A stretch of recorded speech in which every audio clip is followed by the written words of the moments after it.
आज का लेक्चर हम स्टार्ट करते हैं डायनेमिक्स ऑफ सर्कुलर मोशन यहां से।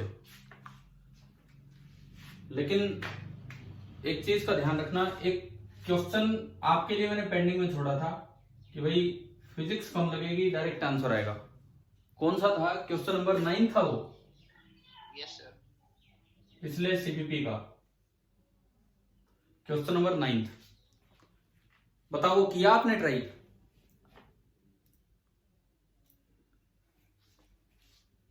देखिए उसमें यूं था कि 3 पार्टिकल हैं।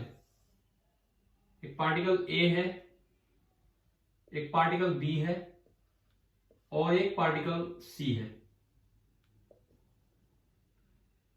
ए की स्पीड पता नहीं कितनी थी, बी की स्पीड पता नहीं कितनी थी और सी की स्पीड पता नहीं कितनी थी। आप बताओ। शायद ए की 1 मीटर पर सेकेंड, बी की 2.5 मीटर पर सेकेंड एंड सी की 2 मीटर पर सेकेंड। शायद यही वैल्यूज थी क्या स्पीड में? बताओ। अरे क्वेश्चन किए भी कि नहीं किए ट्राई? यही थी सर। यही थी, ठीक है। तो उसमें पूछा था कि तीनों जब मिलेंगे तो बी ने जो डिस्टेंस कवर किया और सी ने जो डिस्टेंस कवर किया उनके बीच का। तो मैंने आपको और भी कई चीजें बताई थी, कितनी देर बाद मिलेंगे, ये इतने इतने देर में राउंड पूरा करेगा, ये इतने। लेकिन अगर ऐसा कोई सवाल आता है कांस्टेंट स्पीड वाला, फॉर कांस्टेंट स्पीड्स बड़ा आसान काम होता है।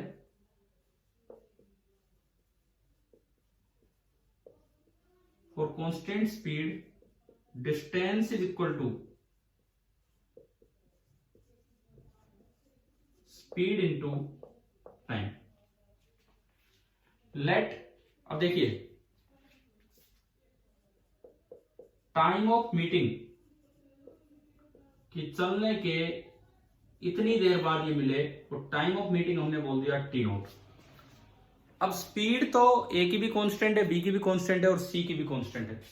तो डिस्टेंस कवर्ड बाय बी इतनी देर में, बी की स्पीड 2.5 है तो 2.5 इंटू टी नोट। हमें निकालने की जरूरत नहीं है कि ये कब मिलेंगे, जितनी भी देर में मिलेंगे डिस्टेंस कवर्ड हो जाएगा 2.5 इंटू टी नोट। फिर डिस्टेंस कवर्ड बाय सी, वो अपनी कांस्टेंट स्पीड से चल रहा है 2 से, तो उसका डिस्टेंस कवर्ड हो जाएगा 2 इंटू टी नोट। आपसे केवल ये पूछा गया था कि S B upon S C बताना है, distance covered by B upon distance covered by C. तो टी नोट निकालने की तो जरूरत ही नहीं है, ये कब मिलेंगे, टी नोट तो कैंसिल ही हो जाना है और ये बचेगा 2.5 अपॉन 2। 2.5 होता है 5/2, तो ये आपका आ गया 5/4। तो ऑप्शन था उसमें एक 5:4, तो ये था। तो ये तो उस पेपर का बहुत आसान सवाल था, सबसे आसान सवाल जिसमें फिजिक्स कुछ भी नहीं लग रही, क्योंकि ऐसी चीज तो बच्चे मैथ्स में भी पढ़ लेते हैं कि distance is equal to speed into time for constant speed. अभी बताओ क्या ये क्वेश्चन हो गया क्लियर? Yes sir. ठीक है। इसके बाद अब हम अपना डायनेमिक्स वाला पार्ट आगे बढ़ाते हैं, डायनेमिक्स ऑफ सर्कुलर मोशन, ये वाला पार्ट हम आगे बढ़ाते हैं। देखिए सबसे पहले हम लेके चलते हैं यूनिफॉर्म सर्कुलर मोशन। क्या कह रहे हो? अनुप सर बोल रहे सर आप। हाँ जी, नितिन सर। हाँ जी बोलिए। सर मैं आप पोस्ट बना रहा हूँ, यहाँ नेट चल जाता है, दोबारा वो करना पड़ता है। ठीक है, आप बना दो, क्या सर? बना दो, आप पोस्ट बना दो मेरे को। ठीक है सर।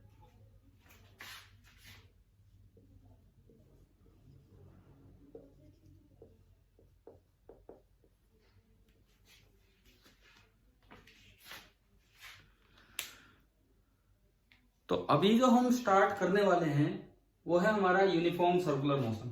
ये हमने क्वेश्चन नंबर 9, सीपीपी कौन सा था वो, क्या नंबर था? 38। पक्का ध्यान है ना? CPP number 38। Yes sir. तो ये उसका हो गया सवाल नंबर 9। चलिए अब देखते हैं यूनिफॉर्म सर्कुलर मोशन।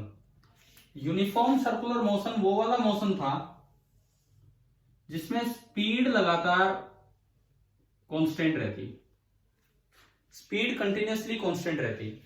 तो ऐसे में टेंजेंशियल एक्सेलरेशन तो हो गया 0, एक ही एक्सेलरेशन होगा, सेंट्रीपिटल एक्सेलरेशन जो लगेगा टुवर्ड्स द सेंटर, और क्योंकि स्पीड कांस्टेंट है तो उसका मैग्नीट्यूड हमेशा कांस्टेंट रहेगा और वो रहेगा v²/r इधर की तरफ। अब अगर आप एक्सेलरेशन इधर चाहते हो, तो इसका मतलब ये जो भी पार्टिकल होगा m मास का, इस पे एक फोर्स लगना चाहिए, क्योंकि फोर्स और एक्सेलरेशन की डायरेक्शन तो सेम होती है। एक फोर्स लगना चाहिए towards the centre, net force इधर होना चाहिए। अब जो इस पे फोर्स लगेगा by Newton second law, this will be mass into acceleration. जैसे अपवार्ड फोर्स होता है ऊपर वाला, ऊपर की तरफ, डाउनवर्ड फोर्स होता है नीचे की तरफ, ऐसी सेंट्रिपिटल फोर्स, डायरेक्शन होती है सेंट्रिपिटल, कोई टाइप ऑफ फोर्स नहीं है, जस्ट एक डायरेक्शन है। तो ये आपका सेंट्रिपिटल फोर्स आ गया, और जो सेंट्रिपिटल फोर्स आया उसका फॉर्मूला आ रहा है m इंटू एक्सेलरेशन v²/r, तो m इंटू v²/r। और अगर कोई चीज कांस्टेंट स्पीड से सर्कल में घूमे, तो केवल और केवल यही फोर्स लग रहा होगा, और ये सेंटर की तरफ ही लगेगा। अब मान लो जैसे इसमें सवाल आ जाए, आप F.V की वैल्यू बताओ, बताइए F.V। जब ये वाला सर्कुलर मोशन होगा, यूनिफॉर्म सर्कुलर मोशन, तो आप F.V की वैल्यू बताइए कि क्या होगी।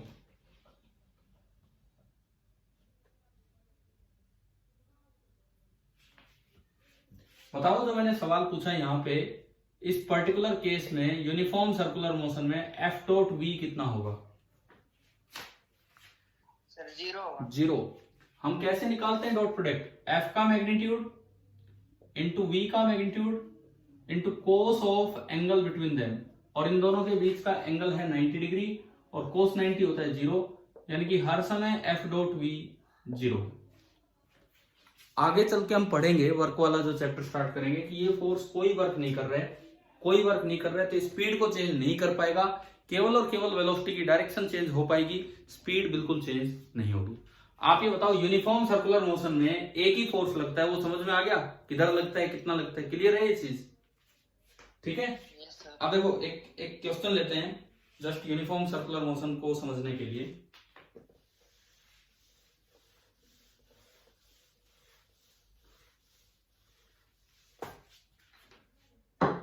जैसे सपोज कीजिए भाई, जहां तक टाइम चेंज की बात है, मुझे लगता है कि इस टाइम में कोई ऐसी टेक्निकल दिक्कत है, आपका खेलने का टाइम यार वो आप एडजस्ट कर सकते हो। स्कूल सुबह 7-8 बजे से स्टार्ट करता है क्लासेज, और शाम तक 7:30 तक कंटिन्यूस क्लासेज चलती हैं। तो एक क्लास हटेगी तो कोई ना कोई क्लास तो आएगी, और इस समय खाली आपकी क्लास नहीं हो रही है, 6 से 7:30 कंटिन्यूसली 3-4-5 क्लासेज चल रही होंगी किसी किसी सेक्शन की, इस तरीके से।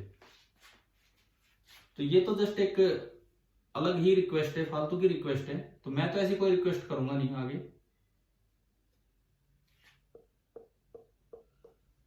देखिए, ये एक वर्टिकल रोड है, फिक्स है, इसके साथ एक हॉरिजॉन्टल प्लेट यूं लगा दी, और इस रोड के अबाउट इस प्लेट को घुमाया जा रहा है विद एंगुलर स्पीड ओमेगा। इस तरह से इसे घुमाया जा रहा है। ओमेगा कांस्टेंट है, ये आपको दिया है कि ओमेगा कांस्टेंट है। इसके ऊपर एक ब्लॉक रख दिया m मास का, यहां से L डिस्टेंस दूर, हमने एक ब्लॉक रखा है जिसका मास है m, और आपको ये दिया है कि यहां जो कोफिशिएंट ऑफ फ्रिक्शन है वो है म्यू के एंड म्यू एस, छोटे वाला म्यू के एंड बड़े वाला म्यू एस, कांस्टेंट ओमेगा से घुमाया जा रहा है। तो इसमें पूछा है कि व्हाट शुड बी या what could be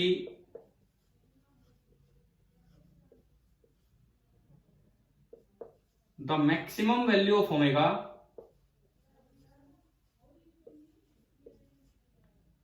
omega की मैक्सिमम वैल्यू आपको बतानी है, so that the block does not slip, ताकि ये ब्लॉक इस पे स्लिप ना करे। आपको मैक्सिमम वैल्यू बतानी है कि ओमेगा, कांस्टेंट ओमेगा से हम घूम रहे हैं, ये घुमा रहे हैं इसको, क्योंकि देखो बहुत तेज घुमाएंगे तो आप खुद सोचो क्या ब्लॉक बाहर की तरफ नहीं फिसल जाएगा तेज घुमाने पे? हाँ जी बताओ, ये तो हमारे दिमाग में आती है ना अपने आप बात, कि अगर हम बहुत तेज घुमा देंगे तो ये बाहर की तरफ फिसल जाएगा, ये रुक नहीं पाएगा। तो धीरे घुमाएंगे तो कोई दिक्कत नहीं।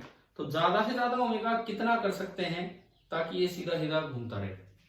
अब ये दरअसल क्या है कि डायनेमिक स्टार्ट हो चुका है, डायनेमिक स्टार्ट हो चुका है सर्कुलर मोशन का, तो वही फोर्स इक्वेशन और वही सब चीजें दोबारा से आपको लगानी होंगी। देखते हैं अब इसमें, इधर देखते हैं हम, देखो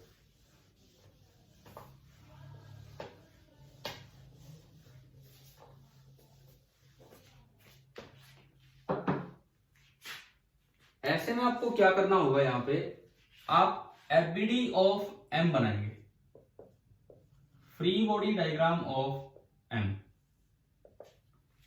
एम का फ्री बॉडी डायग्राम। देखिए कैसे, ये जो एम मास है वर्टिकल डायरेक्शन में मैं दिखाऊं तो नीचे इस पे फोर्स लग रहा है mg एंड ऊपर लग रहा है नॉर्मल रिएक्शन। वर्टिकल डायरेक्शन में इसमें दो फोर्स लग रहे हैं mg और नॉर्मल रिएक्शन, और वर्टिकली कोई मोशन हो नहीं रहा है, तो इसलिए इसका नेट फोर्स जीरो रहेगा, वर्टिकली फोर्स बैलेंस होंगे। तो फोर्स बैलेंस हो गए तो इक्वेशन बन गई N is equal to mg। Vertically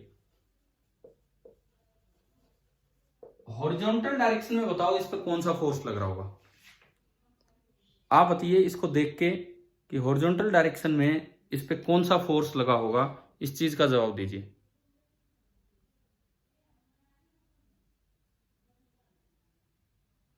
हाँ जी बताओ, हॉरिजॉन्टल डायरेक्शन में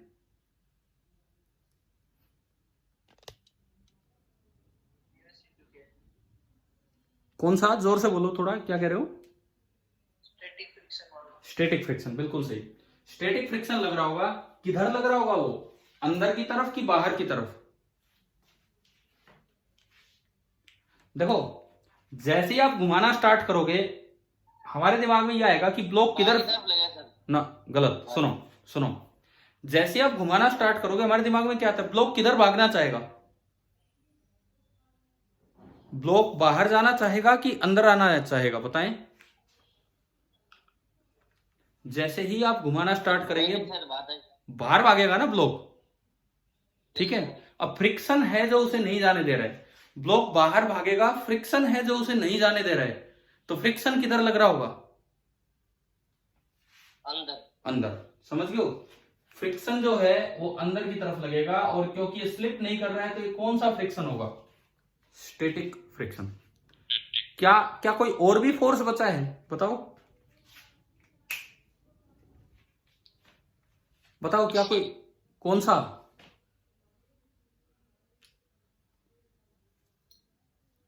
क्या इस पे एक सेंट्रिपिटल फोर्स भी लगेगा क्या अलग से, mv²/r?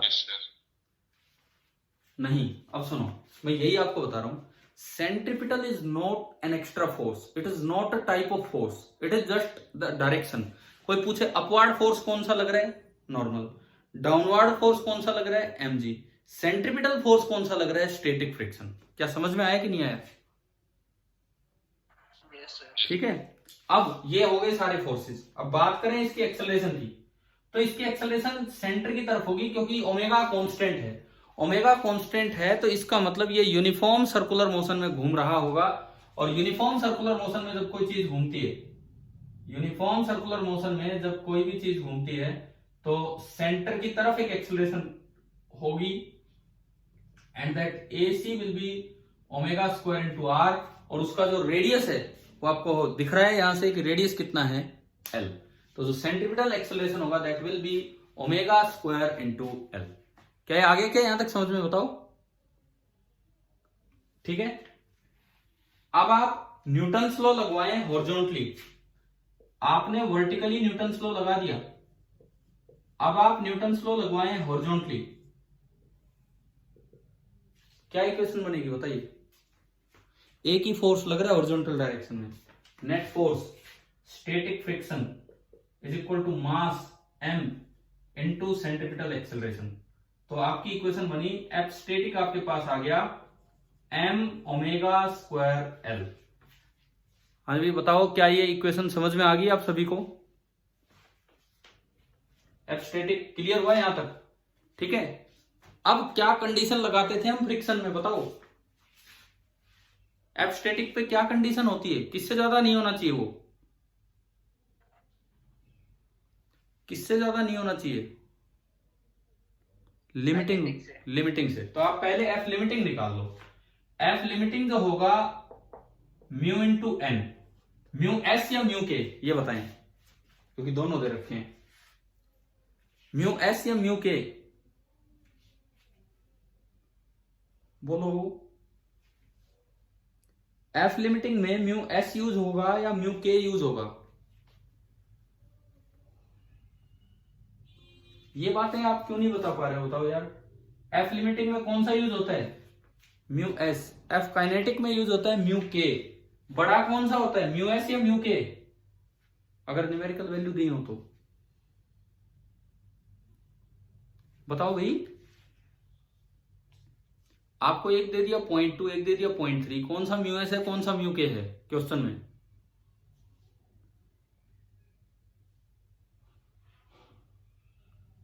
क्या हो गया भाई, कोई एक भी बच्चा नहीं जानता क्या ये चीजें? रिपीट करना। म्यू एस और म्यू के में कौन सी वैल्यू बड़ी होती है और कौन सी छोटी होती है? क्वेश्चन में कैसे आइडेंटिफाई करोगे कि ये म्यू एस है और ये म्यू के है, अगर दो वैल्यू दी हो तो? एक 0.2 दिया, एक 0.3 दिया, आप कैसे पता लगाएंगे कि कौन सा म्यू एस है, कौन सा म्यू के है?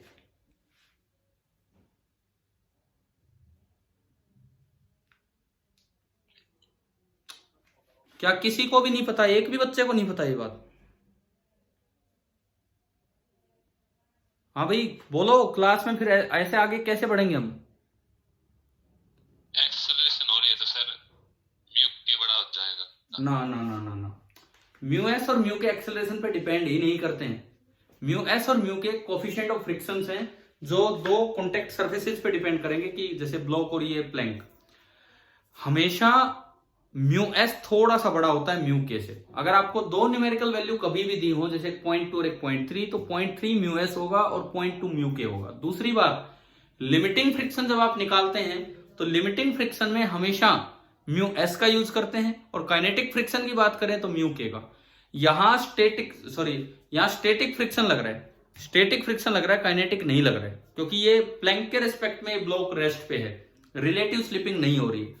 तो एफ स्टेटिक में तो ना म्यू एस का यूज होगा ना म्यू के का यूज होगा। एफ स्टेटिक तो एक सेल्फ एडजस्टेबल फोर्स है, जितनी जरूरत हो उतना लगेगा। तो एफ स्टेटिक तो हमने निकाल लिया, लेकिन एफ स्टेटिक की एक कंडीशन होती है कि ये लिमिटिंग से ज्यादा नहीं हो सकता। तो पहले हमने लिमिटिंग निकाला, और लिमिटिंग में यूज करना होता है म्यू एस का। तो एफ लिमिटिंग आ गया mu S into N. N आपका है M G, it means F limiting is coming out to be mu S into M into G. F limiting आपका आया mu S into M into G, ये F limiting आ गया। F static भी आ गया, F limiting भी आ गया। तो क्या कंडीशन लगाए हम, क्या कंडीशन लगाए? आज कुछ क्लास चुपचाप ज्यादा है, जवाब कम दे रही है। F static should be less than और इक्वल टू एफ लिमिटिंग, ये आपकी कंडीशन होगी, ठीक है। F static that is M omega square L should be less than or equal to limiting mu s into mg। m से m cut गया, मास क्योंकि positive होता है इसलिए पॉजिटिव वैल्यू काटने पे इनइक्वालिटी का साइन चेंज नहीं होता है। तो यहां से आया omega square is less than और equal to mu S into G by L, और you can say omega is less than और equal to under root of mu S into G by L. तो ये maximum value आई कि omega की minimum value आई, ये बताओ यहां से। मैक्सिमम भाई, इससे ज्यादा ओमेगा नहीं हो सकता है, क्योंकि ये कंडीशन आ गई है, तो it means it is omega maximum, और यही हमसे पूछा था। तो मेरे पास ओमेगा मैक्स निकल के आ गया, omega max is equal to under root of mu S into G by L. अभी बताओ, ये यूनिफॉर्म सर्कुलर मोशन का ये वाला सवाल क्लियर हुआ कि नहीं? कैसे कंडीशंस का यूज किया हमने फ्रिक्शन वाला, ठीक है। अब देखो, अगर यही सवाल न्यूमेरिकल वैल्यूज के साथ आता, अगर यही सवाल सपोज कीजिए ऐसे आ जाता, लेंथ है 1 मीटर, आपको दो कोएफिशिएंट दे रखे हैं, एक 0.3 और एक 0.4, नहीं बताया कौन सा क्या है। ये बस इतना सवाल है। जी बोला है कि आप 10 ले लीजिए, 10 मीटर पर सेकेंड स्क्वायर। आप पूछे कि ओमेगा की मैक्सिमम वैल्यू बताओ, तरीका तो यही है पूरा, बस मैंने लास्ट में वैल्यूज दी हैं आपको। तो अब अगर पूछे ओमेगा की मैक्सिमम वैल्यू, तो अंडर रूट म्यू एस कितना है इनमें देख के बताओ। म्यू एस बोलो, म्यू एस कितना है? 0.4। 0.4 इंटू जी 10 और अपॉन एल 1, तो 0.4 आ गया, तो यानी कि 2 रेडियन पर सेकेंड। तो कैसा होता है यूनिफॉर्म सर्कुलर मोशन, वो बस हमने सीखा। क्वेश्चन तो वही है जो न्यूटन्स लॉ में होते थे, जो फ्रिक्शन में होते थे, उसी तरह का काम यहाँ पे चलता रहा है। क्या ये समझ में आ गया यहां तक? ठीक है।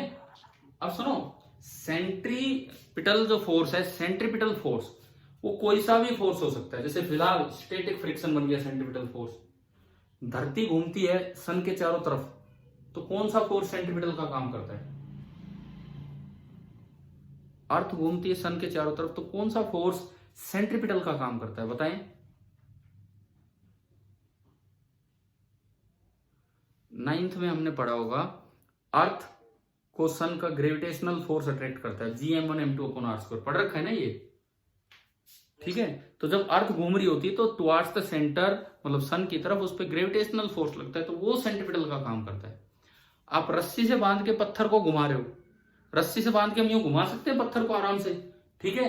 कौन सा फोर्स सेंट्रीपिटल का काम करता है पत्थर पे,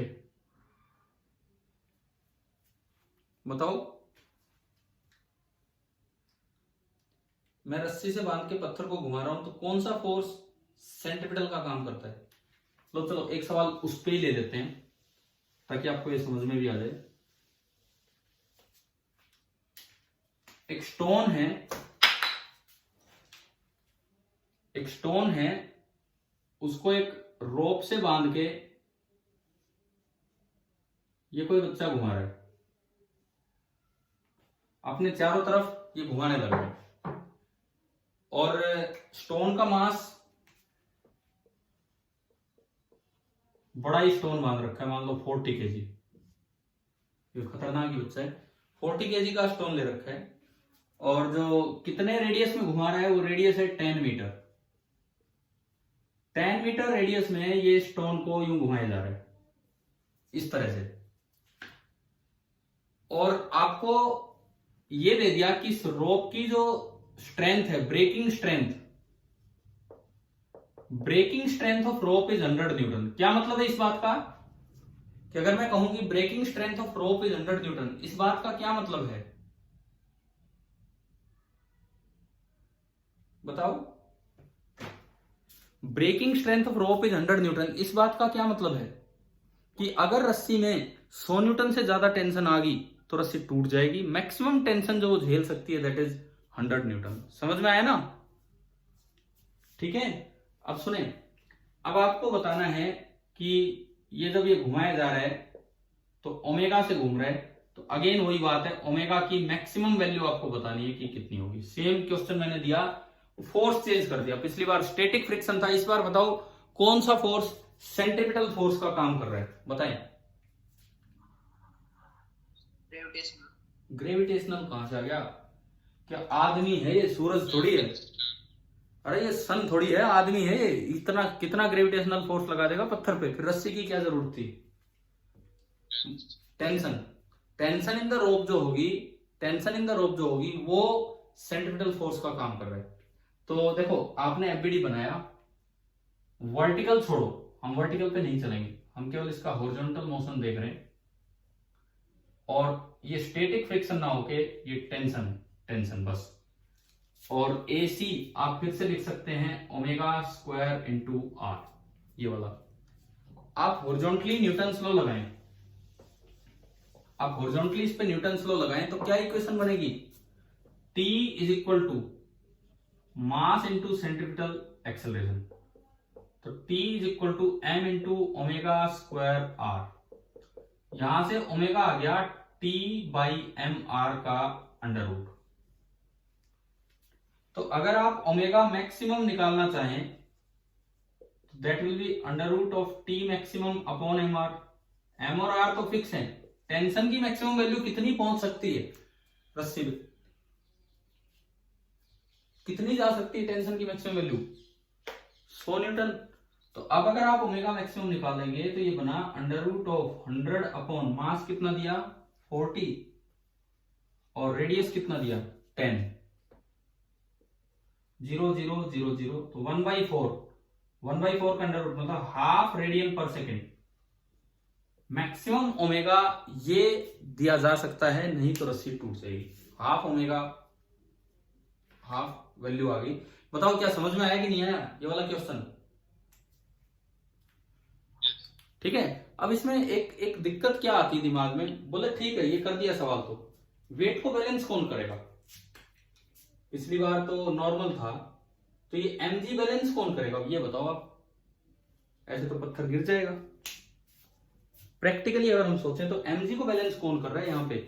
ठीक है, आपने तो हॉरिजॉन्टली अपनी इक्वेशन बनाई और सोल्व कर दिया, लेकिन mg को बैलेंस कौन कर रहा है? तो ज्यादा सही ये क्वेश्चन क्या होता है कि ये रस्सी बिल्कुल हॉरिजॉन्टल रह ही नहीं सकती है। आप बिल्कुल हॉरिजॉन्टल रख नहीं सकते, थोड़ा सा वो झुकी होगी। 100% बात है कि थोड़ी सी तो झुकी होगी वो। यह बच्चा अगर घुमा रहा है तो रस्सी बिल्कुल सीधी ना होगी, थोड़ा नीचे होगी। कारण, थोड़ा नीचे होने का कारण यह है कि जो इसका सही डायग्राम बनेगा, खैर वो बात बोली हो क्वेश्चन में तभी लेनी है, नहीं तो नहीं। परंतु असल में तो जो डायग्राम बनेगा वो कुछ ऐसा बनेगा, ऐसा। थोड़ा सा ये पत्थर झुका होगा, ये आदमी का हाथ है। अब टेंशन यूं लगेगी, यूं। अब देखो आप, अब इसका एबीडी बनाओ। नीचे mg, सपोज ये एंगल वर्टिकल के साथ थीटा है, theta is slightly less than 90 degree. हमने अभी जो क्वेश्चन सोल्व किया उसमें थीटा पूरा कितना मान लिया था? 90 डिग्री, बिल्कुल सीधा माना था ना। लेकिन असल में थीटा थोड़ा सा कम होगा 90 डिग्री से।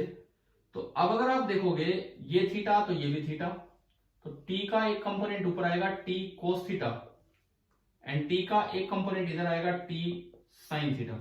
अब t cos थीटा का तो काम होगा mg को बैलेंस करना, और t sin थीटा का काम होगा सेंट्रीपिटल फोर्स प्रोवाइड करना। So it will be equal to mass into centripetal acceleration, जो भी रेडियस ऑफ द सर्कल होगा वो। अभी बताओ क्या अभी ये चीज आपको समझ में आ गई है? अब आपको खुद देखना है कि क्वेश्चन में आपको हॉरिजॉन्टल दिया गया है या वर्टिकल, मतलब थोड़ा झुका हुआ। अगर थोड़ा सा झुका हुआ देके इसे घुमाएंगे तो इसका नाम बन जाता है कोनिकल पेंडुलम। Conical, CONICL। तो मैं अगला टॉपिक वही ले लूंगा। आप पहले बताओ ये क्वेश्चन आए क्या समझ में, यूनिफॉर्म सर्कुलर मोशन के? ठीक है, अभी हम यूनिफॉर्म सर्कुलर मोशन पढ़ रहे हैं, पहले उसकी डायनेमिक्स पढ़ रहे हैं। हमने देखा कैसे उसमें फ्रिक्शन वाले कॉन्सेप्ट लगे, हमने देखा सेंट्रीपिटल फोर्स को नया फोर्स नहीं होता है, कभी टेंशन बन रही है सेंट्रीपिटल फोर्स, कभी दूसरा फ्रिक्शन बन रहा है सेंट्रीपिटल फोर्स। उसके बाद हमने देखा कि रस्सी वाला सवाल आ गया, लेकिन प्रैक्टिकली तो पॉसिबल ही नहीं है ऐसे होना, तो जरूर कुछ झुकी होगी, और कुछ झुक गई तो एक कोनिकल पेंडुलम बन जाएगा। तो नेक्स्ट टॉपिक हम वहीं पे चलते हैं, यूनिफॉर्म सर्कुलर मोशन में अगला topic that is conical pendulum. Start करते हैं अगला काम हमारा इसी चीज को समझाने के लिए।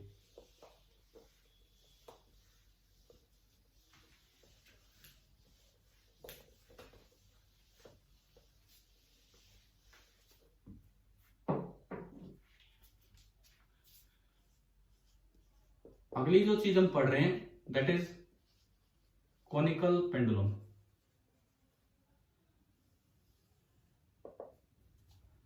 कोनिकल पेंडुलम किस अरेंजमेंट को बोलते हैं? एक इस तरह की अरेंजमेंट है, ये छत है ऊपर, ये एक लाइट रोप है, हल्की रोप है, और उसके साथ एक मास अटैच है। एक हल्की रोप है L लेंथ की रोप,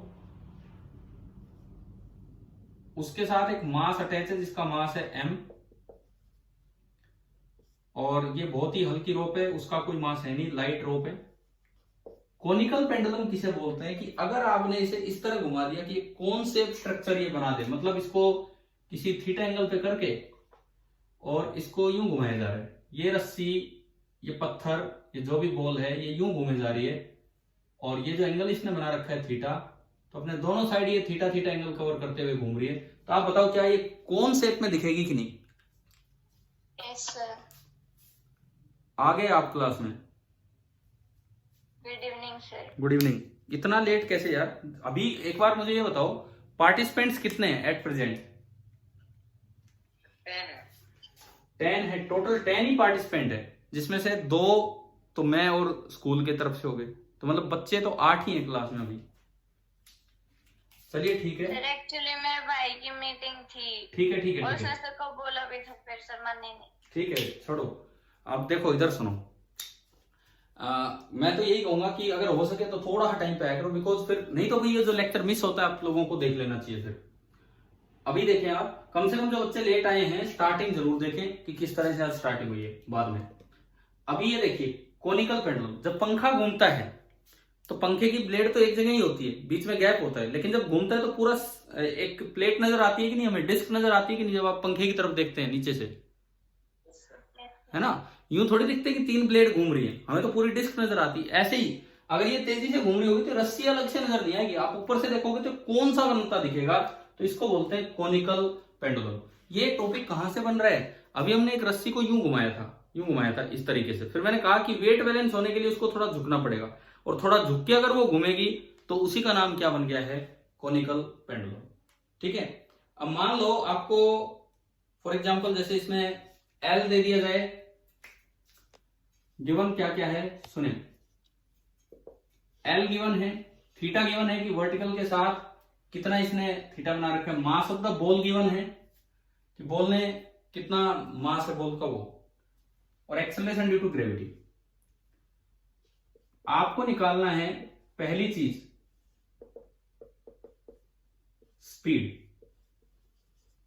स्पीड ऑफ बॉल। अगर मान लो बॉल v स्पीड से घूम रही है अंदर की तरफ, यहां आएगी बाहर की तरफ, अगर बॉल v स्पीड से घूम रही है और ये चीजें आपको गिवन है, तो अभी जो हमने इक्वेशन बनानी आपको सिखाई न्यूटन्स लॉ और इन सब चीजों की, तो पहली बात यह कि उससे आप स्पीड निकालें, तो इसकी स्पीड कितनी होगी, जो न्यूटन्स लॉ एफबीडी बनाओ बॉल का कहीं भी, जो अभी बनाया था वही सेम, और उससे आप स्पीड निकालो। कीजिए आप ट्राई 2 मिनट, किस तरह से हम निकालेंगे।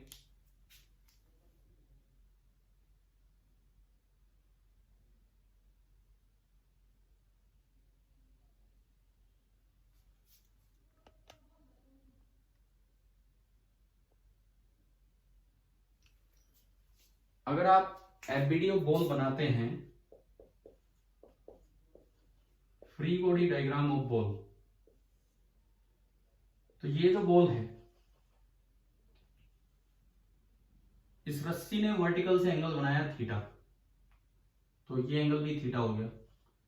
तो अब अगर मैं इस पे फोर्सेस दिखाऊं तो केवल 2 ही फोर्स लग रहे हैं, केवल 2, एक तो नीचे mg और एक इधर टेंशन, बस, और कोई फोर्स ही नहीं है, और कोई भी फोर्स नहीं है। और मान लो ये कांस्टेंट स्पीड से घूम रहा है, अगर कांस्टेंट स्पीड से घूम रहा है तो इसमें एक एक्सेलरेशन होगी towards the centre, and that is centripetal acceleration, and that will be equal to v square by r। अब बात ये आती है कि r कितना होगा, इस सर्कल का रेडियस कितना होगा, ये जो सर्कल बन रहा है इसका रेडियस कितना होगा। पहली बात ये है कि रेडियस कैसे निकालें, ट्रिग्नोमेट्री की मदद से। देखो ये रस्सी की लंबाई कितनी है, L, एंगल है थीटा, तो ये इतना तो होगा L कोस थीटा, और सामने वाला क्या होगा L साइन थीटा। तो या फिर इस ट्रायंगल में साइन थीटा देख लो, sine theta R by L, तो यहां से अगर आप रेडियस देखते हैं तो रेडियस आ गया L साइन थीटा, जो भी इसका रेडियस निकल के आया है वो आया L साइन थीटा। ये हम यूज कर लेंगे आगे लास्ट तक, रेडियस आएगा L साइन थीटा। अब मुझे इसकी स्पीड निकालनी है, न्यूटन्स लॉ लगाओ, t के कंपोनेंट कर दो, t का ऊपर जो कंपोनेंट होगा that is t cos theta, and t का इधर जो कंपोनेंट होगा this is t sine theta. आप अगर इस पे न्यूटन्स लॉ लगाएं वर्टिकली केवल फोर्स बैलेंस करने, तो t cos theta is equal to mg, और horizontally net force is equal to mass into centripetal acceleration. तो अगर आप हॉरिजॉन्टली देखेंगे तो इक्वेशन बनेगी t sine theta is equal to m into we square by R. अच्छा, इन known quantities में टेंशन नहीं है, तो टेंशन गायब करो। टेंशन गायब करने के लिए क्या करें, डिवाइड। मैं इसको इक्वेशन 1 बोलता हूं, इसको इक्वेशन नंबर 2। मैंने क्या किया, सेकंड से फर्स्ट को डिवाइड किया। सेकंड से जब मैं फर्स्ट को डिवाइड करूंगा t से t कैंसिल हो गया, sine theta upon cos theta it is coming out to be tan theta. Tan theta is equal to m से m भी कटा और ये आया v square by R G. आप देख सकते हो g नीचे चला जाएगा और ये आ गया v स्क्वायर बाई आर जी। और यहां से अगर मैं स्पीड निकालूं, स्पीड तो वो आई under root of R G tan theta, और वहां पे r क्या है, ये आपको एल की टर्म्स में पुट करना है। आर क्या है, आर नहीं दिया था हमें, आर कितना होगा एल साइन थीटा। तो हमने अभी एक सवाल लिया जिसमें हॉरिजॉन्टल रस्सी थी, प्रैक्टिकली हॉरिजॉन्टल पॉसिबल नहीं है, आप कितनी तेज घुमा लो थोड़ी सी तो वो झुकेगी, थोड़ी सी तो वो झुक के रहेगी, क्योंकि मास को बैलेंस करना, वेट को बैलेंस करना है। तो उस केस में बन जाता है कोनिकल पेंडुलम। क्या आपको उस केस में स्पीड निकालनी आ गई है कि नहीं, कैसे निकालनी होती है बताओ, आ गया? ठीक है। Yes sir. अब एक चीज और आप बताएं, टाइम पीरियड ऑफ रिवॉल्यूशन। अगर इसमें पूछा जाए कि ये जो रिवॉल्यूशन हो रहा है कांस्टेंट स्पीड से घूम रहा है, क्योंकि हम अभी यूनिफॉर्म सर्कुलर मोशन पढ़ रहे हैं, पहले नॉन यूनिफॉर्म अभी हमने स्टार्ट नहीं किया, तो टाइम पीरियड ऑफ रिवॉल्यूशन क्या होगा? टाइम पीरियड ऑफ रिवॉल्यूशन, जब कोई चीज, आज क्लास की शुरुआत उस 9वें सवाल से हुई थी, सीपीपी 38 का 9th सवाल और 9th क्वेश्चन, और मैंने एक छोटी सी बात उसमें बताई, उसमें फिजिक्स कम था, सीधी बात थी, distance is equal to speed into time, अगर स्पीड कांस्टेंट है तो। आप लोग जो लेट आए हैं जरूर देखना वो क्वेश्चन किस तरह से करवाया है। Distance is equal to speed into time यहां भी लग जाएगा, तो एक पूरा राउंड जब होगा तो डिस्टेंस का वर्ड कितना होगा, एक पूरा गोला जब बनेगा तो 2 पाई आर। तो आपकी इक्वेशन बनेगी 2 pi R is equal to speed v और इनटू टाइम पीरियड t। तो मुझे टाइम पीरियड ऑफ रिवॉल्यूशन चाहिए, तो यहां से t आ गया 2 पाई आर अपॉन v। अब देखो न्यूमेरिकल अगर आए तो r आप इससे निकाल लेंगे और v आपने फर्स्ट पार्ट में निकाला है, तो आप इसमें पुट कर देंगे, इससे सोल्व हो जाएगा। तो अभी बताओ कि आपको कोनिकल पेंडुलम समझ में आ गया कि नहीं, कैसे काम करता है, किस तरह से उसकी स्पीड वगैरह निकलती है, क्लियर हुआ? ठीक है। अब देखते हैं, अब एक बड़ा इंपॉर्टेंट सा पार्ट है जो आगे 12th तक ये चीज काम आएगी, 11th की भी आगे जो यूनिट्स आनी है सेकंड पार्ट ऑफ फिजिक्स में, उनमें भी ये चीजें यूज होती हैं, तो आप वो चीज समझिए अभी जो हम ले रहे हैं। हम अभी क्या सीख रहे होंगे, इंटरनल टेंशन। आप फर्स्ट टाइम ये इस तरीके से पढ़ेंगे जो अभी हम पढ़ा रहे हैं, और फिर आगे फिजिक्स में 3-4 यूनिट्स में यही सेम तरीके से ये टेंशन कैलकुलेट होगी। अभी यहां कैलकुलेट करेंगे, फिर इसका यूज लेंगे आगे इलास्टिसिटी वाले चैप्टर में, 12th में इलेक्ट्रोस्टैटिक्स चैप्टर आएगा, उसमें फिर ऐसी कैलकुलेशन होगी चार्ज की वजह से, फिर 12th में मैग्नेटोस्टैटिक्स चैप्टर आएगा, उसमें फिर ऐसी कैलकुलेशन होगी। तो एक अच्छा तरीका है इंटरनल टेंशन निकालने का, ये आप यहां से सीखें, यहां नहीं सीखोगे तो फिर हर बार सिखाना पड़ेगा हमें कि क्या है internal tension generated in a metallic disc.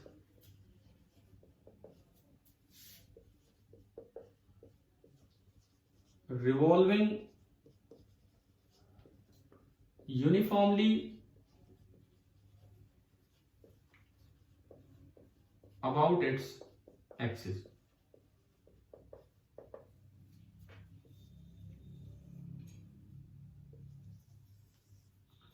एक कोई मेटल की डिस्क है, मैंने टेबल पे एक मेटल की रिंग रख दी, डिस्क नहीं यार, हम रिंग की बात कर रहे हैं, मेटालिक रिंग। टेबल पे हमने कोई मेटल की रिंग रख दी और उसको घुमा दिया, कड़ा रख दिया हाथ में, बच्चे या लोग कड़े पहनते हैं, वो मेटल का कड़ा रिंग ही होता है। क्या ऐसा हो सकता है कि टेबल पे रख के मैं उसको थोड़ा घुमा दूं, ऐसे रोटेट कर सकते हैं कि नहीं बताओ? ठीक है। तो ये क्या है कि जब वो मेटालिक रिंग जब घूम रही होगी, ये इंडस्ट्री फैक्ट्रीज के लिए बड़ा इंपॉर्टेंट रोल होता है, ये वहां रोटेटिंग पार्ट्स होते हैं, उसमें बहुत इंपॉर्टेंट होता है कि इंटरनल टेंशन कैलकुलेट करना, क्योंकि हर मेटल की अपनी प्रॉपर्टी होती है कि मैक्सिमम टेंशन ही इतनी झेल सकता है। जैसे आज एक ब्रेकिंग स्ट्रेंथ की बात की थी, 100 न्यूटन उसमें था, तो ऐसी मेटल्स में होता है, अगर आप बहुत तेज घुमा देंगे तो मेटल ब्रेक हो जाएगा और उससे मशीन खराब हो जाएगी या कोई और नुकसान हो जाएगा। तो ये चीज कैलकुलेट करनी आनी चाहिए हमें कि इंटरनल टेंशन कैसे जनरेट होती है और कितना क्या उसका फॉर्मूला होता है। पहली बात सुनो, मान लो ये कोई रिंग है, रिंग ऑफ मास m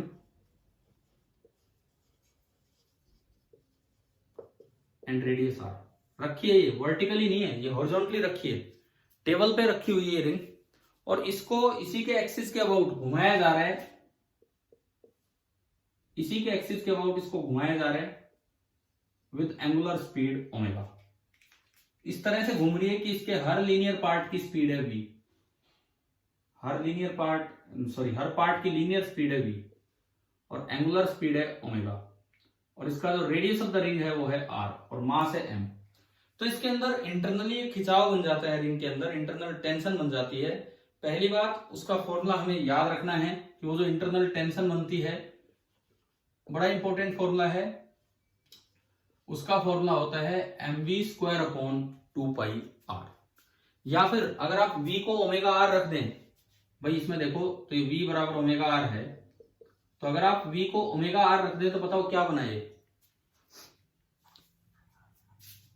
अगर मैं इसमें v को ओमेगा r रख दूं तो क्या बना ये? Sir m omega square r/2π। m ओमेगा² r/2π। ये फॉर्मूला 11th के एंड में भी 12th तक भी बार बार ये फॉर्मूला काम आता है कि internal tension generated in the ring इस तरह से निकाली जाती है। पहली बात ये बताओ, फॉर्मूला याद हो जाएगा? ठीक है, डायरेक्ट इस पे क्वेश्चन आ सकते हैं, आपको स्पीड दे रखी हो या एंगुलर स्पीड दे रखी हो और आपसे टेंशन पूछी जाए तो आप निकाल देंगे। लेकिन अब उससे भी ज्यादा इंपॉर्टेंट बात है कि ये आया कैसे, ये फॉर्मूला जो हमने डेराइव किया, ये मतलब डेराइव करेंगे तो ये बनेगा कैसे, बिकॉज वो प्रूफ इंपॉर्टेंट, वही मैं कह रहा हूँ कि 3-4 बार यूज होती है वो चीज। तो उसका तरीका सुनो। इंटरनल टेंशन जब भी कभी निकालनी होती है तो आपको कट करना पड़ता है। आपने न्यूटन लॉ में ऐसे क्वेश्चन किए, एक ब्लॉक है, लंबी 30 सेंटीमीटर का ब्लॉक है, चले जा रहा है, पूछा कि 10 सेंटीमीटर पे बताओ कितनी टेंशन है, तो पहले पूरे की एक्सेलरेशन निकाल के फिर कट करते थे ना कहीं, कट करके ही तो उसमें निकलता था कि भाई कितनी इंटरनल टेंशन है कितनी नहीं। ध्यान है कि नहीं ये चीज? ठीक है, तो हम क्या करेंगे, consider a small element of length dl on the ring। आप रिंग पे एक छोटा सा एलिमेंट मानो जिसकी लेंथ है dl। तो देखिए मैंने इसके टॉप पे, रिंग के साइड में, ये ऊपर नहीं, ऊपर नीचे की बात नहीं, साइड में, फिलहाल हमें ऊपर दिख रहा है, इसके टॉप पे एक छोटा सा एलिमेंट माना जिसकी लेंथ है dl, और ये इतना छोटा एलिमेंट है कि इसने सेंटर पे सपोज कीजिए एंगल बना रखा है d थीटा, इसने सेंटर पे एंगल बना रखा है डी थीटा, और ये रेडियस है r। आया क्या समझ में, क्या माना है हमने? ठीक है, और ये v स्पीड से फिलहाल आगे जा रहा है, ये सेंटर पॉइंट है c। बताओ एलिमेंट आया समझ में, किस तरह से एज्यूम किया है? एलिमेंट खाली ये है, एलिमेंट खाली ये है, बस इतना। ठीक है, अब मैं इसको थोड़ा सा मैग्नीफाई करके देखूं, अगर मैं इस एलिमेंट को थोड़ा बड़ा करके दिखाऊं ताकि हम कुछ चीजें कैलकुलेट कर पाए, तो ये एक इस तरह का एलिमेंट बना जिसने कि सेंटर पे एंगल बना रखा है डी थीटा। अच्छा यूं बताओ, अगर रेडियस आर है और सेंटर पे एंगल डी थीटा है तो लेंथ ऑफ द एलिमेंट कितनी होगी? अगर रेडियस आर है और सेंटर पे एंगल डी थीटा है तो लेंथ ऑफ द एलिमेंट कितना होगा? ये लेंथ, क्या फॉर्मूला होता है लेंथ ऑफ आर का? अगर आपको रेडियस पता, हाँ, आर इंटू डी थीटा, क्योंकि एंगल डी थीटा है तो हमें ये पता लगा कि भाई ये जो डीएल होगा, this will be equal to R into D theta. हम ये मान के चल रहे हैं कि ये जो रिंग है ये यूनिफॉर्म है, ये रिंग अगर यूनिफॉर्म है तो एलिमेंट का मास भी आ जाएगा। रिंग अगर यूनिफॉर्म है तो यूनिटरी मेथड से एलिमेंट का मास आ जाएगा। कैसे?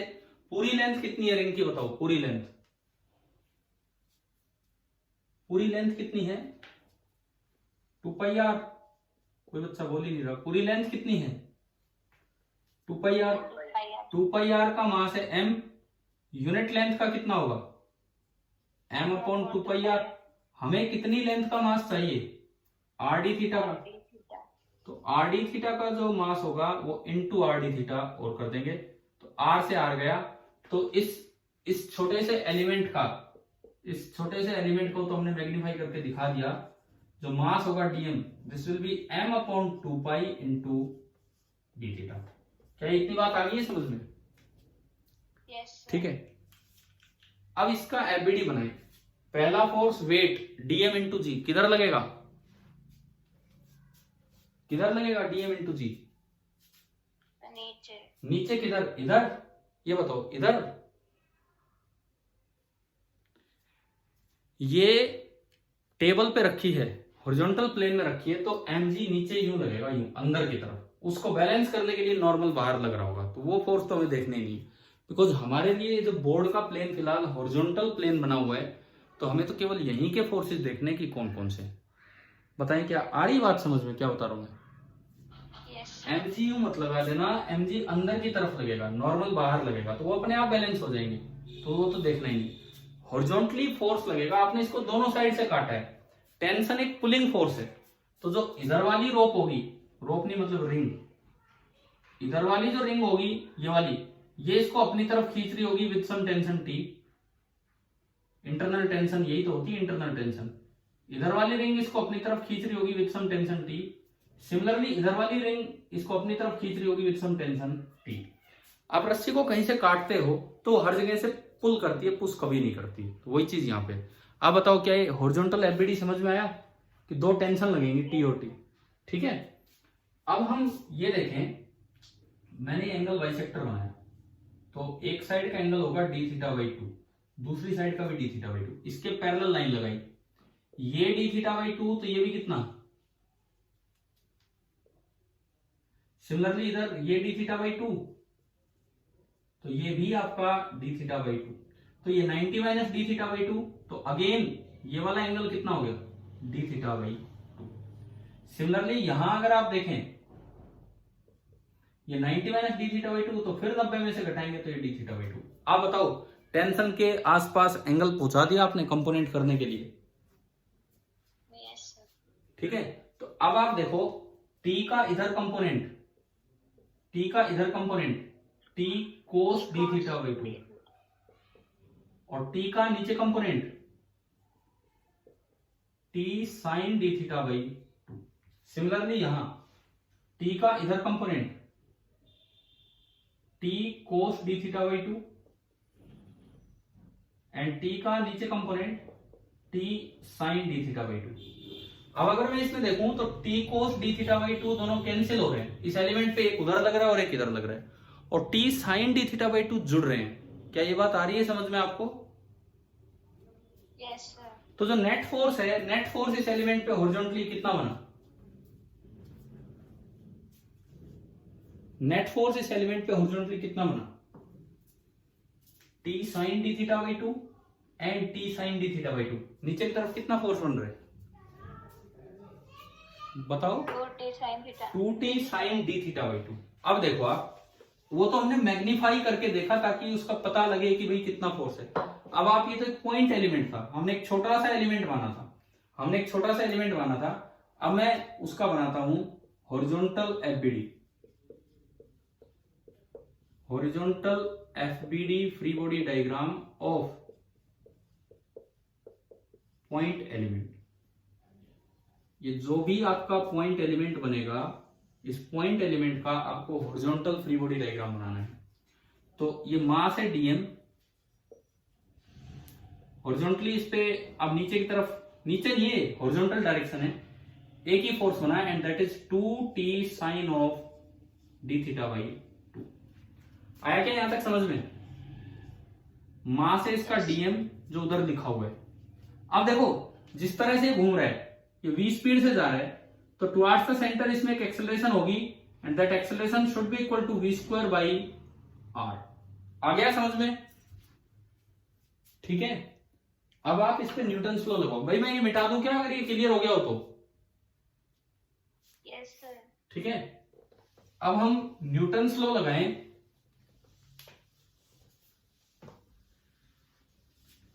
तो न्यूटन लॉ की इक्वेशन बनाएं। क्या इक्वेशन बनेगी न्यूटन लॉ की? Net force 2 into t into sine of D theta by 2 is equal to dm into we square by r. भाई एक बड़ा इंपॉर्टेंट चीज आपने अभी सीखी है, कैसे इन रिंग वाले पार्ट में एलिमेंट मानना होता है, किस तरह से इंटरनल टेंशन निकालने के लिए। ये कई बार आएगा, मैंने कहा फिजिक्स में इंटरनल टेंशन ऐसे ही निकलेगी, चाहे कभी रिवॉल्यूशन हो, चाहे कभी इलेक्ट्रोस्टैटिक फोर्स आए, चाहे कभी मैग्नेटिक फोर्स आए, हर बार आपको ये काम करना होगा। ठीक है, बार बार ये काम आएगा, और ये फॉर्मूला यहां वाला याद रखना है। अब मुझे ये बताओ क्या मैं इस 2 से ये 2 कैंसिल कर सकता हूं? No sir. नहीं कर सकते क्योंकि ये तो एंगल के अंदर है और वो वैसे बाहर है। पर हम एक चीज और भी जानते हैं कि फॉर स्मॉल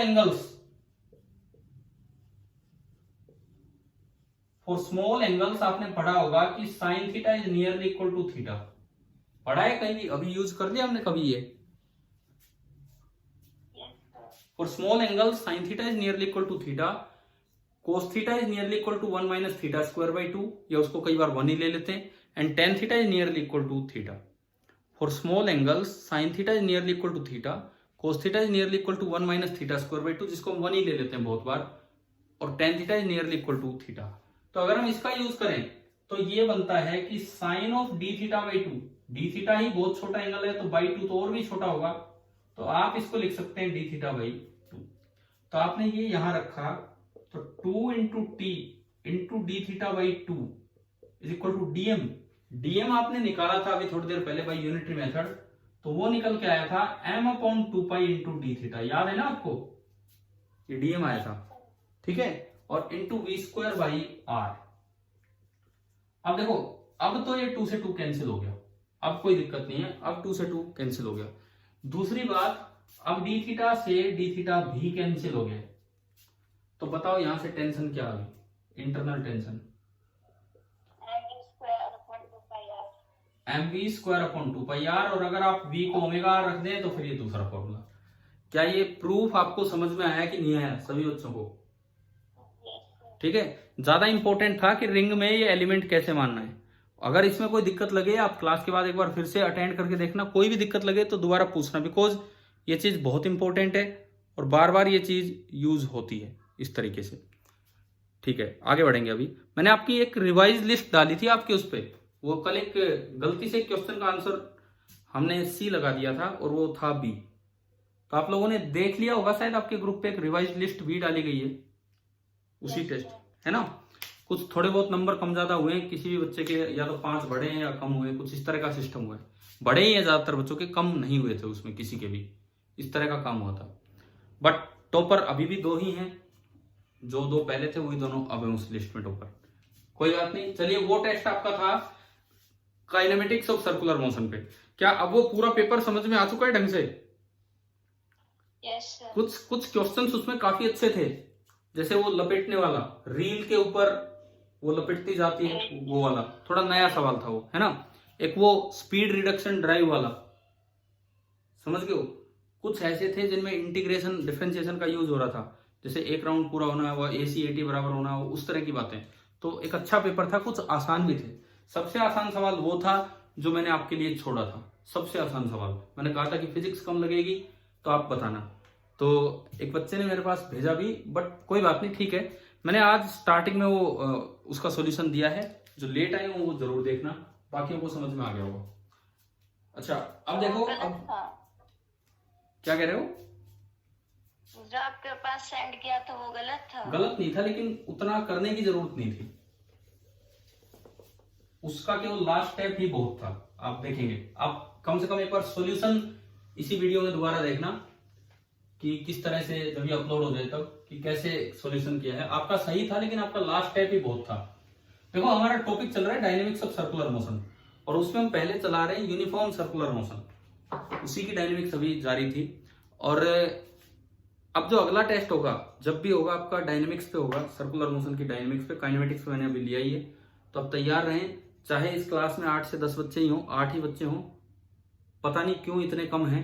जब रोज सुबह वाली क्लास में 18 से 20 के करीब बच्चे आया करते थे, तो अभी 8 ही क्यों हो गए? टाइम देखो, मैं फिर से कहता हूं, क्योंकि कुछ बच्चे हो सकता है ये वीडियो देख रहे होंगे बाद में, तो उनके लिए मैं मैसेज दे रहा हूं। ऐसा टाइम नहीं है कि रात के 12 बजे का टाइम दे दिया हो कि आप चेंज करवाएं। मैंने एक बार भी स्कूल से नहीं कहा कि भाई हमारा टाइम चेंज करो, क्योंकि 6 से 7:30 कोई तो क्लास आएगी, और इस समय खाली हमारी क्लास नहीं है, कुछ और सेक्शंस की, कुछ और टीचर्स की भी क्लास चल रही है। सुबह 7 बजे या 8 बजे से क्लासेस स्टार्ट हो जाती हैं, तो मुश्किल से 6 जूम चल रहे हैं, मुश्किल से एडजस्टमेंट हो पा रही है, तो कोई तो टाइम आपको लेना होगा। और 6 बजे इतना बेकार टाइम नहीं है, एक अच्छा टाइम है। अगर आप अपना खेलने मिलने का टाइम एडजस्ट कर ले तो कहीं भी, तो वो आप खुद देखें। तो हम तो इसमें कुछ कहेंगे नहीं, बाकी आपको अटेंड करनी चाहिए क्लासेस सभी बच्चों को, जब ये लाइव क्लास हो रही है तो। चलो अब आगे बढ़ते हैं।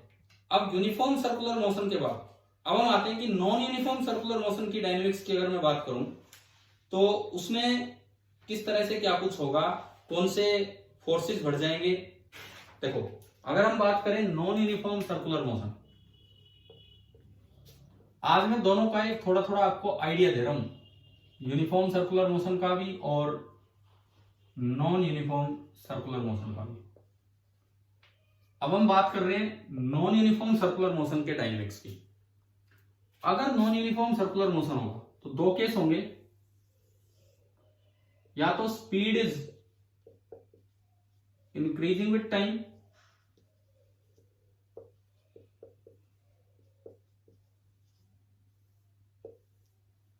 या फिर स्पीड इज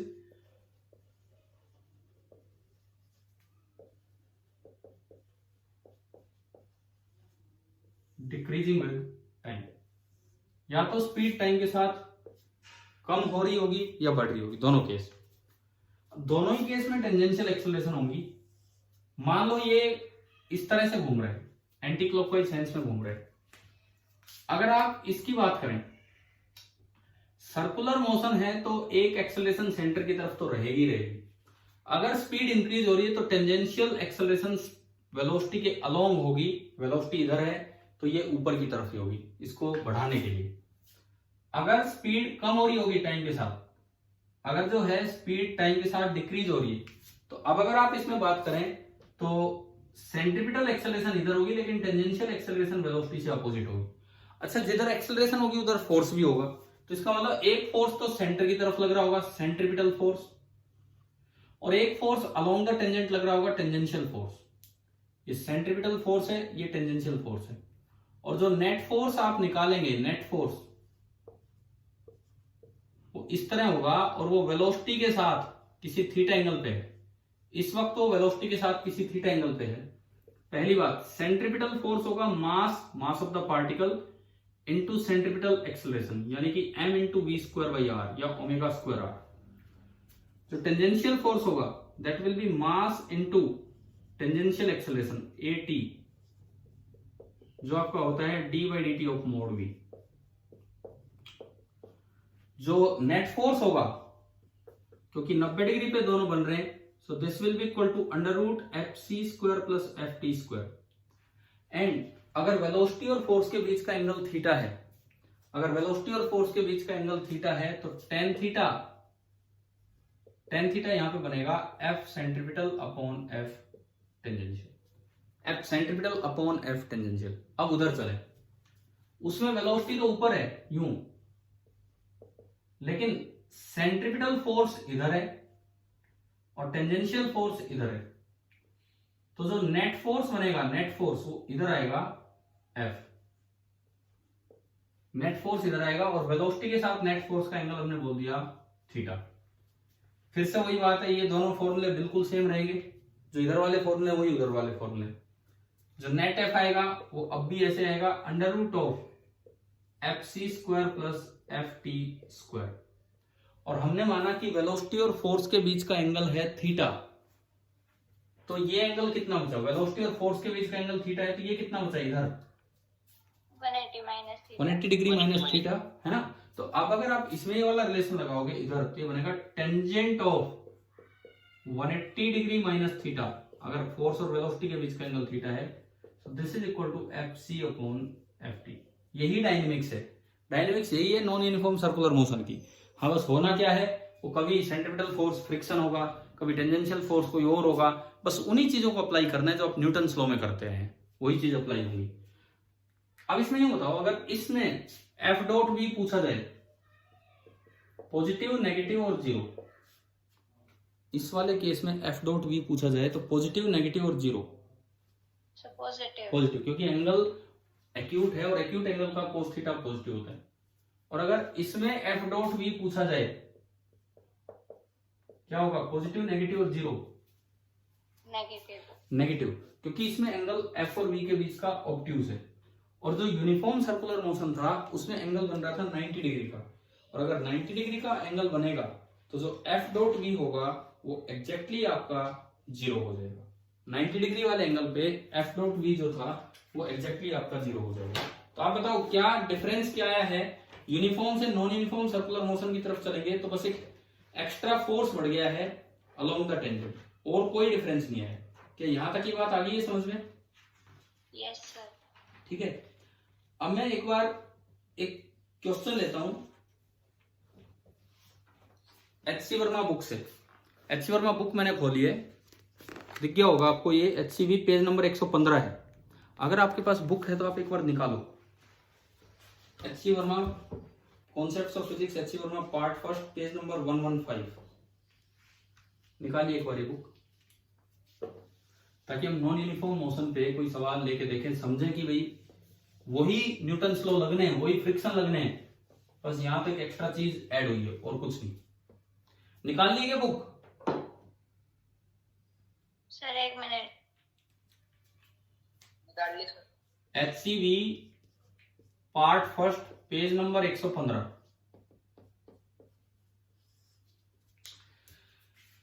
एक बार आप क्वेश्चन नंबर 15 में, मैं अभी 15 करवा नहीं रहा, मैं तो वहां से एक चीज आपको पढ़ा रहा हूं। क्वेश्चन नंबर 15 की लास्ट लाइन पढ़ो, क्या दिया है क्वेश्चन नंबर 15 की लास्ट लाइन में? बताओ कुछ आया समझ में, जो थोड़ी देर पहले मैंने बताया होगा यस सर। कि for small angle sin theta is nearly equal to theta, cos theta is nearly equal to 1 minus theta square by 2 where theta is in radian and tan theta is nearly equal to theta, theta radian में। और mostly cos theta में अगर जरूरत पड़े तो 1 ही रख लेते हैं, आगे वाले थीटा स्क्वायर को भी निगलेक्ट कर देते हैं, कई बार करना पड़ता है तो, लेकिन आपको याद रखना चाहिए। अभी आप आओ क्वेश्चन नंबर 20 पे, इसी पेज पे क्वेश्चन नंबर 20, हम पेज नंबर 115 का क्वेश्चन नंबर 20 कर रहे हैं। क्या है देखते हैं। A car goes on a horizontal circular road of radius R. एक हॉरिजॉन्टल सर्कुलर रोड है, हॉरिजॉन्टल रोड है, उस पे कार जा रही है और उसका रेडियस ऑफ कर्वेचर आर है। तो speed increasing at a constant rate DV by D t. भाई वैसे खतरनाक ही ड्राइवर है, क्या मोड़ पे कोई स्पीड बढ़ाता है क्या टर्न पे कोई स्पीड बढ़ाता है? नहीं। क्या होता क्या है, जो नॉर्मल जेन्युइन ड्राइविंग है उसमें क्या होता है, टर्न पे ना तो स्पीड बढ़ाते हैं ना कम करते हैं। क्या होता है सुने, टर्न से थोड़ी देर पहले जस्ट टर्न दिख गया वहां स्पीड कम कर लेते हैं, और अक्सर ऐसा होता है कि टर्न पे हम यूनिफॉर्म स्पीड से टर्न करते हैं। जो जेन्युइन ड्राइविंग होती है उसमें क्या होता है, टर्न से जस्ट पहले आप स्पीड कम कर लो, टर्न पे अपनी स्पीड को यूनिफॉर्म रखो, और टर्न के बाद स्पीड फिर बढ़ा दो। समझ गए हो? क्लियर है ना ये चीज? क्योंकि ये चीजें यूज होंगी, ये जो मैं अभी बता रहा हूँ ये चीजें यूज होंगी आगे नॉर्मल ड्राइविंग के केस में, अगले लेक्चर में यूज होंगी। तो लेकिन ये तो एक अजीब ड्राइवर है, और ये किस तरह गाड़ी चला रहा है। Car goes on a horizontal circular road of radius R, the speed increasing at a constant rate DV by D T equal to A. उसकी स्पीड बढ़ती जा रही है और डीवी बाई डी टी को उसने ए बोला है, मतलब स्पीड का रेट ऑफ इंक्रीज। तो ये कौन सी एक्सेलरेशन है, टेंजेंशियल एक्सेलरेशन है कि सेंट्रीपिटल? ए जो इसने दिया है टेंजेंशियल। फिर ये लिखता है the friction coefficient between the road and the tyre is mu. जब गाड़ी रोड पे चलती है तो गाड़ी पे स्टैटिक फ्रिक्शन लगता है कि काइनेटिक फ्रिक्शन लगता है? काइनेटिक। नहीं। क्या गाड़ी का टायर स्लिप करते हुए चलता है? क्या गाड़ी का टायर रोड पे स्लिप करते हुए चलता है क्या? कभी स्लिप नहीं करता है। वो स्लिप इमरजेंसी में करता है। आपने देखा होगा ना, रोड पे निशान हो जाते हैं कई बार, हार्ड ब्रेकिंग, अचानक ब्रेक लगाए तब वो स्लिप करता है, नहीं तो कभी वो स्लिप नहीं करता। ये हम रोटेशन वाले चैप्टर में सीखेंगे कि जब टायर जब चलेगा रोड पे तो इस तरह चलेगा कि जो भी पार्ट टायर का रोड के कांटेक्ट में होगा वो स्लिप नहीं करेगा, रोड के रेस्पेक्ट में उसकी वेलोसिटी जीरो रहेगी और ऊपर वाले घूमते रहेंगे। ये हम सीखेंगे आगे, रोलिंग मोशन और ये सब चीजें। तो गाड़ी पे जब रोड पे गाड़ी चलती है तो उस पर कौन सा फ्रिक्शन लगता है बताओ, स्टैटिक की काइनेटिक? स्टैटिक। उस पर लग रहा होगा स्टैटिक फ्रिक्शन। तो अब इस सवाल में कहता है तो फ्रिक्शन कोएफिशिएंट म्यू है, तो आप कोएफिशिएंट ऑफ स्टैटिक फ्रिक्शन मान लो म्यू है। Find the speed at which the car will skid. Car will skid मतलब भाई आपको पता है कि अगर आप मोड़ पे बहुत तेज स्पीड कर दो तो गाड़ी के बाहर फिसलने का डर रहता है कि नहीं? यस। है ना? इसीलिए कहते हैं कि मोड़ पे अगर आपका मकान भी है ना तो बड़ा रिस्की काम है। ऐसे हाईवे पे तो कहाँ मकान होंगे, ऐसे जो नॉर्मल भी स्टेट हाईवे जो होते हैं इन पे रोड पे मकान रहते हैं, लोगों के रोड पे मकान रहते हैं, तो जब ये टर्न होता है तो टर्न पे कोई मकान वगैरह है तो बड़ा रिस्की काम रहता है। पता नहीं कोई ट्रक आ रहा है, वो तेजी से आ रहा था, स्किड कर गया तो आपके मकान पे आके गिर सकता है, इस तरह का काम रहेगा। तो इस पे सवाल है, तो इन्होंने पूछा है कि मैक्सिमम स्पीड वो कितनी ले सकता है ताकि बस वो स्किडिंग अवॉइड करे। तो ये यूनिफॉर्म सर्कुलर मोशन है कि नॉन यूनिफॉर्म सर्कुलर मोशन, पहले तो आप ये बताएं। नॉन यूनिफॉर्म, गाड़ी की स्पीड बढ़ रही है, गाड़ी की स्पीड बढ़ रही है मतलब गाड़ी में टेंजेंशियल एक्सेलरेशन है, तो इट मींस ये नॉन यूनिफॉर्म सर्कुलर मोशन। ठीक है, क्या क्वेश्चन ढंग से क्लियर हो गया आप सभी को? मान लो मैंने एक सर्कल बनाया, ये हॉरिजॉन्टल सर्कल है और उसका रेडियस है r। ऐसा नहीं कि गाड़ी यूं ही घूमती रहती है सर्कल में, ये मोड है, मोड मतलब इधर भी नहीं होगा रोड, इधर भी नहीं होगा रोड, ऐसा होगा इधर से आ रहा होगा रोड,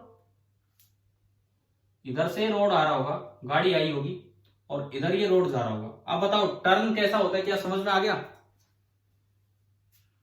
ठीक है, और ये जो टर्न है, जिस सर्कल का ये पार्ट है उस सर्कल का रेडियस r है और उस सर्कल का ये सेंटर c है, तो इसको बोल देते हैं सेंटर ऑफ कर्वेचर और r को रेडियस ऑफ कर्वेचर। ये चीज हमने प्रोजेक्टाइल के टाइम भी पहले भी सीखी है ना भाई, क्लियर हो गया ये तो? ठीक है, ये रोड वर्टिकली नहीं है, ये हॉरिजॉन्टली है। तो जब गाड़ी यहां होगी तो बताओ mg किधर लगेगा? यूं लगेगा बोर्ड के पैरेलल या अंदर लगेगा बोर्ड के परपेंडिकुलर? अंदर। mg को तो नॉर्मल अपने आप बैलेंस कर लेगा, है ना? आ गया समझ में? ये गाड़ी कोई उछलती हुई थोड़ी चल रही है, तो अपने रुकी हुई वहां, इसका मतलब mg को तो नॉर्मल अपने आप बैलेंस कर लेगा, कोई दिक्कत ही नहीं है, उसको छोड़ो आप। अब हम हॉरिजॉन्टल फोर्स की बात करते हैं। हॉरिजॉन्टली गाड़ी पे कौन कौन सा फोर्स अवेलेबल है आप बताओ? जब गाड़ी रोड पे चल रही है तो हॉरिजॉन्टली रोड पे कौन सा फोर्स अवेलेबल है? Friction, only friction, only friction, उसकी वजह से ही गाड़ी टर्न करेगी। अगर रोड पे फ्रिक्शन नहीं होगा ना, चाहे गाड़ी का ड्राइवर वो हैंडल मोड़ दे, स्टीयरिंग मोड़ दे, वो गाड़ी के टायर घूमेंगे लेकिन गाड़ी नहीं घूमेगी, वो सीधी स्लिप करती चलेगी। फ्रिक्शन है तभी गाड़ी टर्न हो पाएगी, समझ में आया? ठीक है, तो फ्रिक्शन किधर लग रहा होगा, बात ये भी आती है कि फ्रिक्शन लग किधर रहा होगा। सपोज इस वक्त गाड़ी किधर लगेगा बताओ? पीछे back side. Friction back side लग गया तो गाड़ी आगे एक्सेलरेट नहीं कर पाएगी, क्योंकि गाड़ी में एक्सेलरेशन उधर ही होगा जिधर फोर्स लग रही है। ठीक है, ये मैं फिर से कहता हूं, ये स्टैटिक फ्रिक्शन लग रहा है। Static friction is responsible for motion of the car. Static friction यहां पे रेस्पॉन्सिबल है मोशन ऑफ द कार के लिए, उसकी एक्सेलरेशन के लिए। तो आप फिर से वही बात की फ्रिक्शन अपोज करता है उस तरह ना जाए। सबसे पहले ये निकालो कि गाड़ी में कितनी एक्सेलरेशन है। मान लो इस वक्त गाड़ी की स्पीड है v, सपोज इस वक्त गाड़ी की स्पीड v है और साथ ही साथ वो v बढ़ भी रही है a रेट से, dv/dt आपको a दिया गया है। तो आप बताओ इस वक्त गाड़ी में कितनी एक्सेलरेशन है? बोलिए भाई, इस समय गाड़ी में कितनी एक्सेलरेशन है ये बताओ आप। देखो नॉन यूनिफॉर्म सर्कुलर मोशन, अभी तो हमने डायनेमिक स्टार्ट की थी उसकी। नॉन यूनिफॉर्म सर्कुलर मोशन में एक एक्सेलरेशन होती है कि दो एक्सेलरेशन होती है? दो, दोनों होंगी, दोनों होंगी, सेंट्रीपिटल भी और टेंजेंशियल भी। तो इस पे एक तो एक्सेलरेशन होगी इधर, एक तो एक्सेलरेशन होगी इधर सेंट्रीपिटल, जो कि होगी v²/r, और एक एक्सेलरेशन, क्योंकि क्वेश्चन में दिया है कि स्पीड बढ़ाता जा रहा है, तो वेलोसिटी के अलोंग एक और एक्सेलरेशन होगी दैट इज टेंजेंशियल, और क्वेश्चन हमें कहता है कि that tangential acceleration is a। Question में बोला है कि वो a है, इस तरह से। तो नेट एक्सेलरेशन किधर हुई, गाड़ी की नेट एक्सेलरेशन ये बनी, समझ गए? रोड के पैरेलल है, ये रोड के पैरेलल ही है। अब इसे a मत बोलो यार, a उसको नाम दे दिया तो मैं इसको a नेट बोल देता हूं। This is a net. तो जो a नेट होगा, a नेट हम जानते हैं this is equal to √of ac² plus at², ये लगाना है ना? अब बताओ फ्रिक्शन किधर लग रहा होगा? फ्रिक्शन जो लगा होगा गाड़ी पे किधर लगा होगा? सेंट्रीपिटल डायरेक्शन में, टेंजेंशियल डायरेक्शन में, या टेंजेंशियल से अपोजिट डायरेक्शन में पीछे की तरफ, या नेट एक्सेलरेशन की डायरेक्शन में? किधर लगा होगा नेट फ्रिक्शन? एक्सेलरेशन की डायरेक्शन। हाँ बिल्कुल, नेट एक्सेलरेशन की डायरेक्शन में लगा होगा। कौन सा फ्रिक्शन लगा होगा ये और बताएं, कौन सा फ्रिक्शन? स्टैटिक की काइनेटिक? स्टैटिक। तो यहाँ पे क्या हुआ कि इस डायरेक्शन में, अब देखो यहाँ फ्रिक्शन की डायरेक्शन भी हमें पता लगी और ये स्टैटिक फ्रिक्शन है। तो अब आप न्यूटन्स लॉ लगवा दो पहले तो वर्टिकली बताओ न्यूटन्स लॉ की क्या इक्वेशन है। फोर्स बैलेंस करें बस वर्टिकली, तो बताइए क्या इक्वेशन है न्यूटन्स लॉ की? बोलो, मैंने शुरू में बताया था, जब क्वेश्चन शुरू किया तब बताया था कि भाई वर्टिकली क्या इक्वेशन होगी, बताएं आप।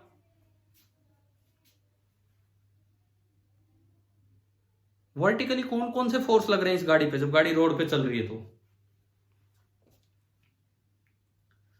अरे बोलिए, वर्टिकली कौन कौन से फोर्स लग रहे हैं गाड़ी पे? जवाब क्यों नहीं दे रहे हैं आप? वर्टिकली कौन कौन से फोर्स लग रहे हैं गाड़ी पे जब गाड़ी रोड पे चल रही है उस समय? फ्रिक्शन तो कभी वर्टिकली लगेगा ही नहीं, वो तो रोड के पैरेलल लगेगा, हॉरिजॉन्टली। वर्टिकली कौन कौन से फोर्स लग रहे हैं ये बताओ। गाड़ी रोड पे चल रही है तो वर्टिकल डायरेक्शन में कौन सा फोर्स है वर्टिकल? mg। और दूसरा नॉर्मल। और उधर कोई मोशन है नहीं, तो वर्टिकली इक्वेशन बनेगी n बराबर mg। क्या समझ में आया कि नहीं आया? Yes sir. ठीक है, अब हम हॉरिजॉन्टली न्यूटन्स लॉ लगाएं।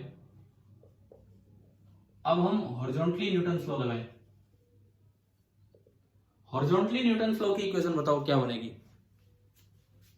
एक ही फोर्स लग रहा है हॉरिजॉन्टली, उस डायरेक्शन में लगा दो आप।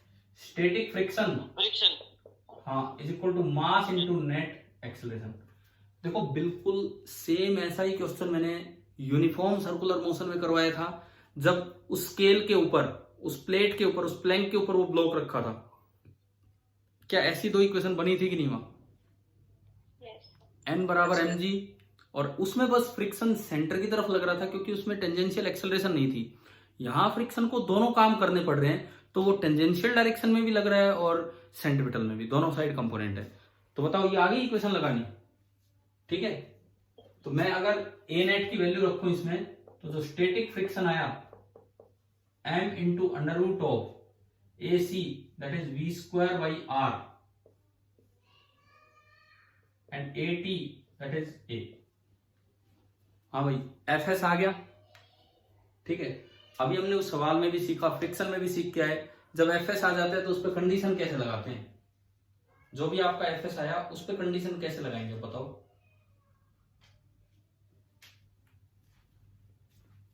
क्या कंडीशन होती थी यार? Fs इज लेस देन और इक्वल टू, आप इतनी जल्दी कैसे बोल सकते हो? क्या ये कंडीशन हम यूज नहीं कर रहे थे आज भी और फ्रिक्शन वाले चैप्टर में भी?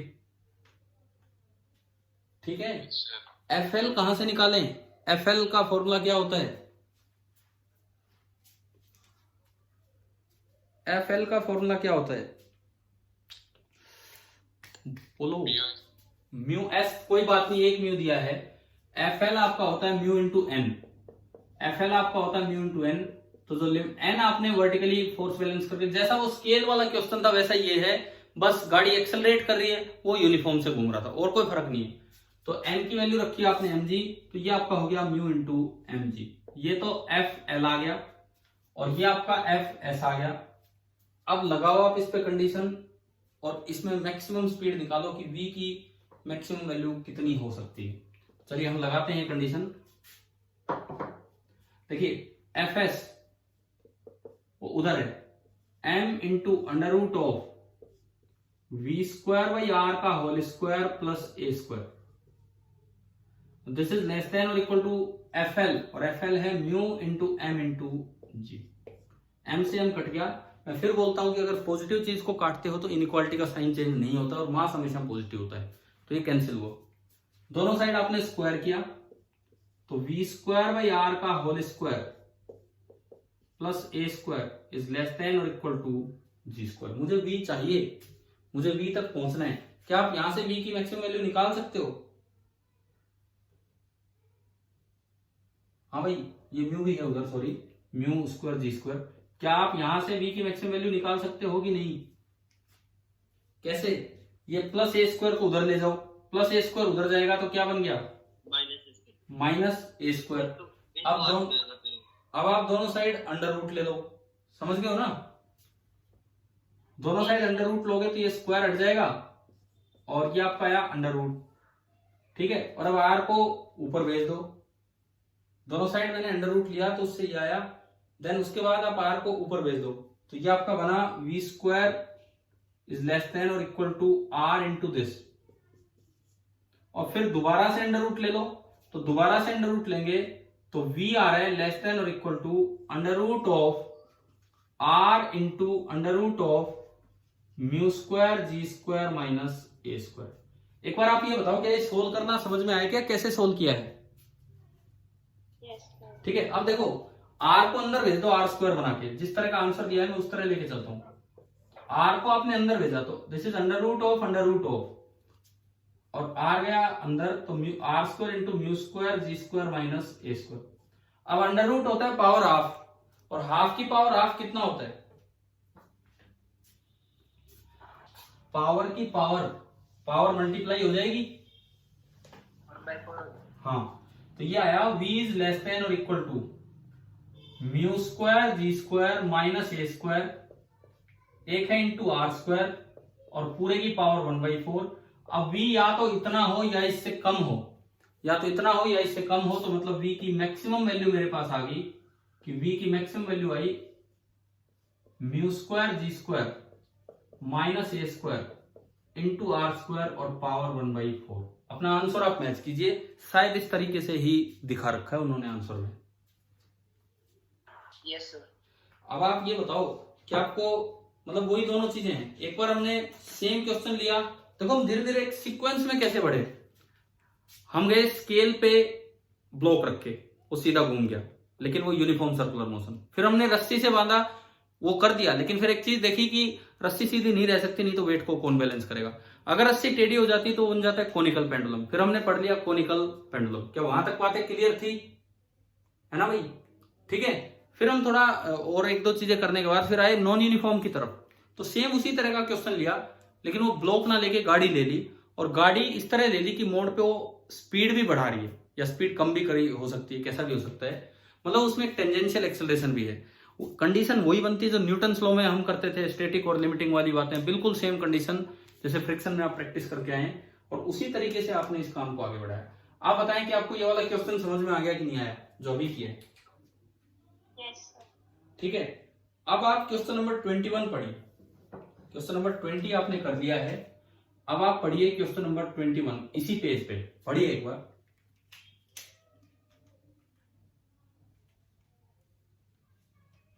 मैं पढ़ देता हूं आपके लिए, अगर हो सकता है। भाई क्या बुक खोल रखी है सभी बच्चों ने? Yes sir. तो सुनिए, block of mass m is kept on a horizontal ruler. Ruler मतलब वही स्केल है।